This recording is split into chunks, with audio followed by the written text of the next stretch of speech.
Assalamualaikum warahmatullahi wabarakatuh. Baiklah, saya Zainal Abidin dari Universitas UIN Sultan Taha Saifuddin Jambi.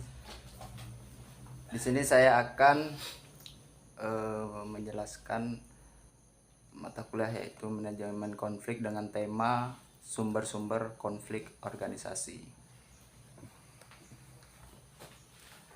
Yang pertama itu pengertian sumber konflik organisasi. Sumber konflik organisasi adalah peristiwa atau faktor yang menyebabkan tujuan berbeda. Konflik kepribadian, meskipun mungkin mengganggu, sebenarnya tidak memenuhi syarat sebagai sumber konflik organisasi. Mereka mungkin adalah bagian yang paling memberatkan, dan tentunya itu adalah sesuatu yang perlu diperhatikan organisasi jika mengganggu pekerjaan sehari-hari. Tetapi sumber-sumber organisasi ini menghasilkan masalah yang jauh lebih besar. Sumber tersebut adalah yang pertama yaitu ketidakcocokan dan diferensiasi tujuan. Kemudian selanjutnya itu saling ketergantungan.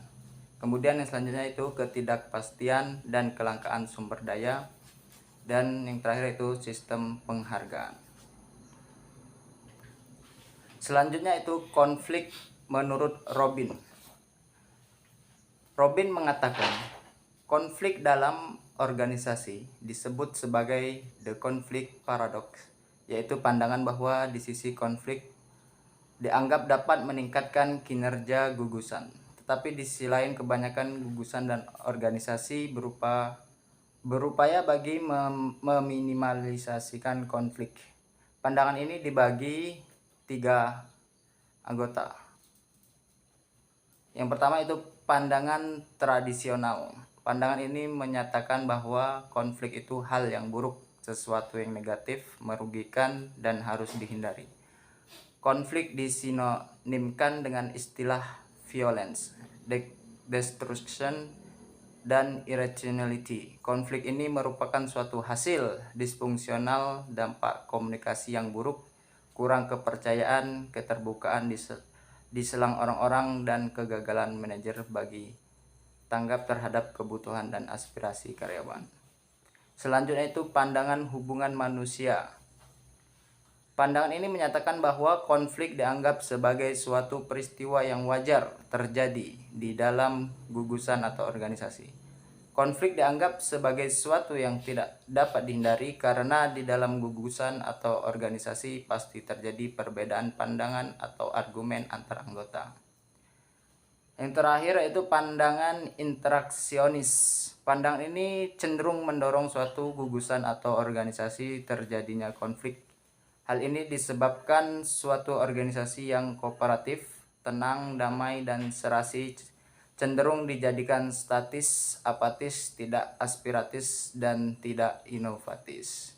Oleh karena itu, menurut pandangan ini, konflik perlu dipertahankan pada tingkat minimum secara berkelanjutan sehingga tiap anggota di dalam gugusan tersebut tetap semangat.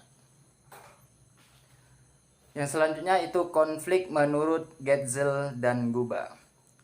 Getzel dan Guba dalam Wahyudi, Manajemen Konflik dalam Organisasi Alfabeta 2006, Getzel dan Guba menyimpulkan bahwa dalam organisasi terdapat sejumlah tipe dan sumber-sumber konflik, yaitu harapan institusional dan nilai kultural, harapan peranan dan di posisi kepribadian, dan peranan dengan peranan, dan konflik yang bersumber dari kepribadian yang kacau.